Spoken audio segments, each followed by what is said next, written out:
I am super happy and grateful to have Wendy here in this case study and interview. And so, Wendy, tell us about you. We don't want to get into too many details. But Wendy, how old are you? Where are you? Where do you live? And what do you do? Okay, I am 63 years old and I'm a substitute preschool teacher. Yes. I live in McLean, Virginia. Yes. You're like semi-retired, Wendy, because I've been seeing you traveling lately. Yes, I'm semi-retired. I do like to travel. I love that. Wendy, tell us a little bit about, what you were facing a few months ago when we met, when we started working together on the program. Well, I was facing the fact that my blood work was totally out of control. Everything was up and down. There was very few normal things happening with my blood.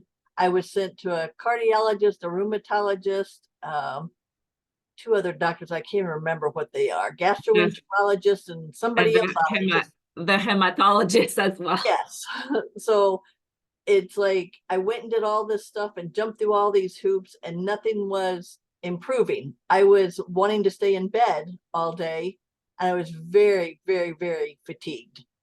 And I thought something has to happen. And then you said that you were doing this online, talking to people and having a support group and teaching us about hormones and whatever else. And I was just reaching out and I thought, this is great. So, and it has really helped immensely. My blood work is normal again. I don't see any of those doctors anymore. I Wow. have to go see my primary surgeon. Let's pause here, Wendy.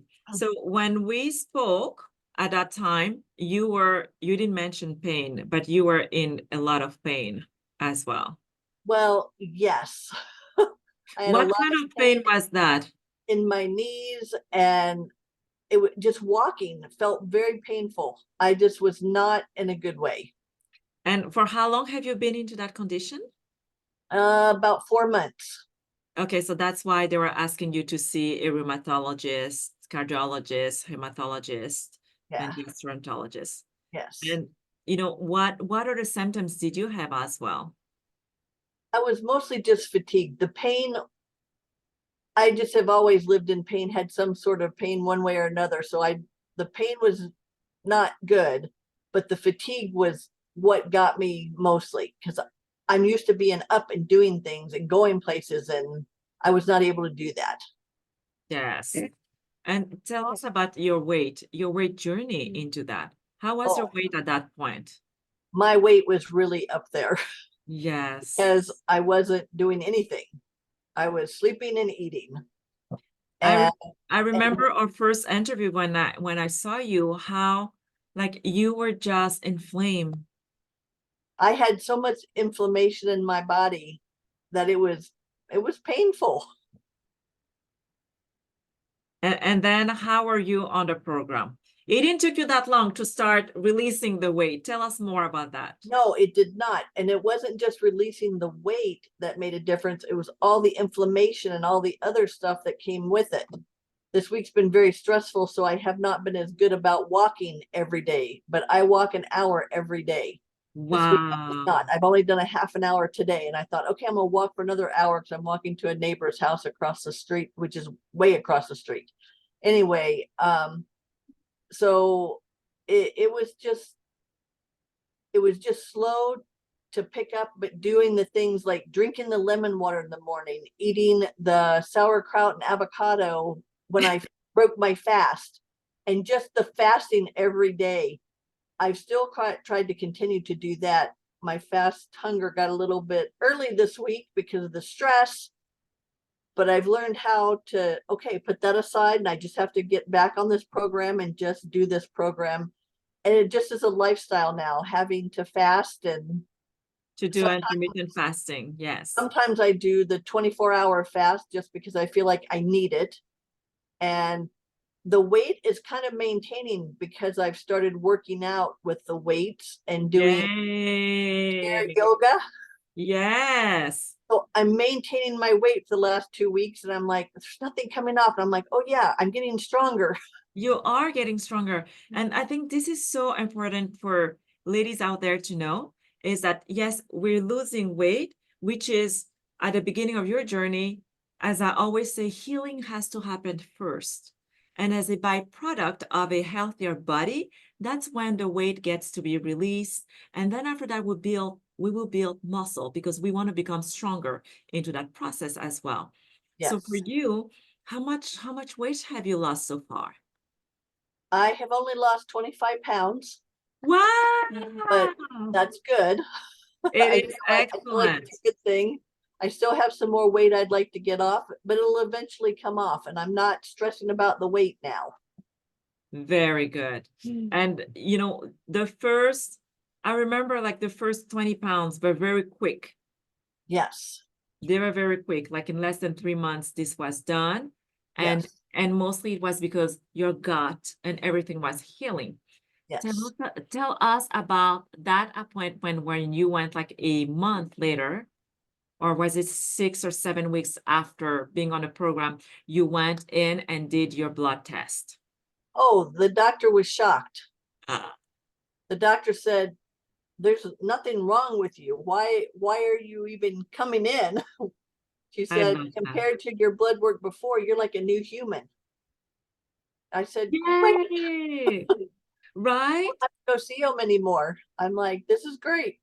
This is amazing. Like I love your story because you went for having 4 appointments to now just being normal and being, being okay, having energy. You're walking every day. You're now weightlifting and you got to see your grandkids and have, your life. Yes. And plus you travel now. And I'm going back to see my grandkids again the beginning of next month. That is amazing. That is amazing. So, Wendy, if you had like, something to tell to someone who's like wondering, should I do the program or not? What would you say to them?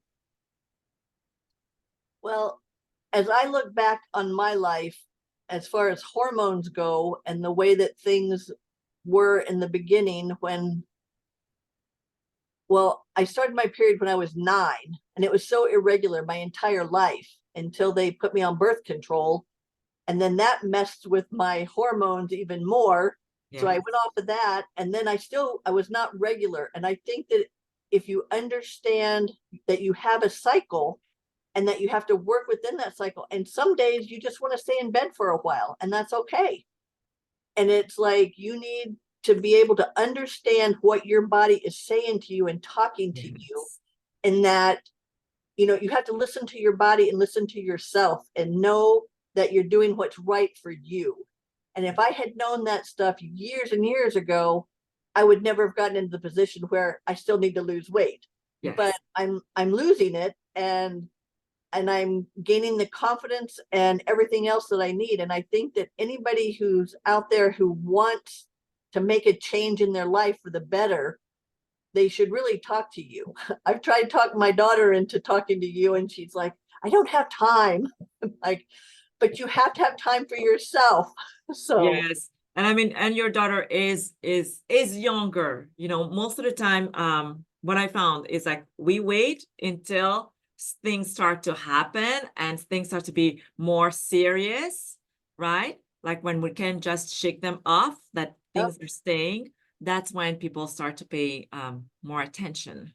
But you just need to start earlier. It's like Yes. start earlier, paying attention to your body, listening to your Yes. body. I know that raising children is a huge responsibility and it's a great blessing, but you have to take care of yourself. Because when I started having children was when I started to put on my weight. I started to get the belly, and I Yes. thought, oh, this is just not fun. But then I just kept going and going and going, and wasn't doing anything for myself. Thank you, Wendy. And Wendy, on a side note, a lot of the ladies have not been very vocal about a sex life into 50s and 60s and above. And you and I know that a healthy sex life is so good for a woman's health, for the marriage itself, Same. for the brain itself, like this is actually one of the key components that keeps us younger. And so tell us about, what happened to you, like, how did the flip in your head went? Well, it was interesting because if my husband and I had sex once a month, it was a lot. And it was all I could do to want to have that desire to have the sex. As the weight started to come off and my brain clicked that I need to take care of myself, part of taking care of myself was having that healthy sexual relationship with him. Yes. So now it's like if we don't have sex once a week, which is really good, it's like he's going, okay, when are we having sex next? So it's like I just like this week we haven't had sex yet, and it's like we need to have sex so that my brain can work. And I love how you were just so excited at meeting that we had when you were telling us how this is happening, like it's back, it's part of your life. And what an amazing journey it is to understand how your body works, the hormones into it, and that our hormones play into our mind as well, and it affects everything else. Everything else is affected by our hormones, and how important it is to take care of ourselves at any age, right? You are 63 and you were able to switch things around. Like I many have the same people. sex life I had when I was 23. I love it. I love it. Yay. And I love that because I think that more women needs to realize that as we get older, it's not the end of our lives. Yes. It's not And the it's still end. enjoyable. It's like, you can still enjoy each other. It's like, Yes, yes. And, yeah, and you know, and the whole purpose of it is like, once your children have grown, like you find yourself again, like this is your second chapter of your life. And yes, the more your 50s and 60s are great, then it set up those foundation steps for actually, the 70s and the rest. So, so good. Well done, Wendy. Well done. Congratulations. thank you. I All love right. Thank you very much for this interview, Wendy. I appreciate you, and I'm so, so proud of you. Thank you. Thank you.